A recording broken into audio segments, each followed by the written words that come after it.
So converting between moles and mass and the molar mass is another triangle of doom setup. If I have the mass in grams and I want the number of moles, I would take the mass and I would divide by the molar mass of the substance. If I was given moles and I wanted to find the mass, I would multiply the number of moles by molar mass.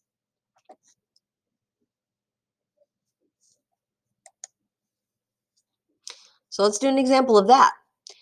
Let's say I want to know how many moles are in 75 grams of nitrogen gas, which is N2 because nitrogen is diatomic. So first we have to find the molar mass of nitrogen.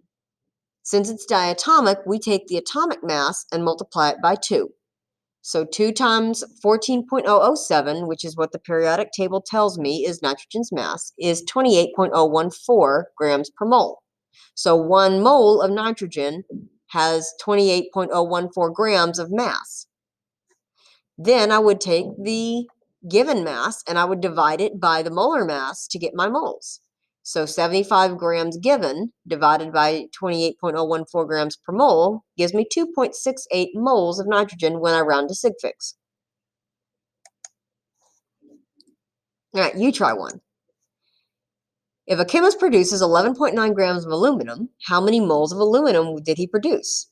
Use your periodic table and calculator and see if you can determine the answer.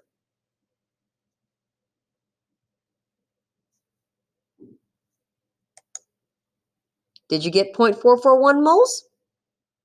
So to solve that, you would have taken the 11.9 grams of aluminum and divided it by the atomic mass of aluminum, which is 26.982 grams per mole. Let's say we want to go the other way. Let's say I'm given moles and I want to find mass. So I'm given 5.8 moles of sodium chloride and I want to find the mass of that. So again, we have to determine the molar mass of sodium chloride. So we would add up 1 sodium and 1 chlorine to a total mass of 58.443 grams per mole. And then to find the mass, I would multiply the moles by the molar mass. So 5.8 times 58.443 would give me 340 grams of sodium chloride once I round that to 2 sig figs, because there are 2 sig figs in my given amount. Molar mass is also considered a constant value, so we don't use those numbers for our sig figs when we're doing calculations. You try one.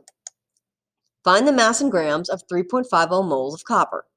Pause the video, use your periodic table and a calculator, and determine what this mass should be.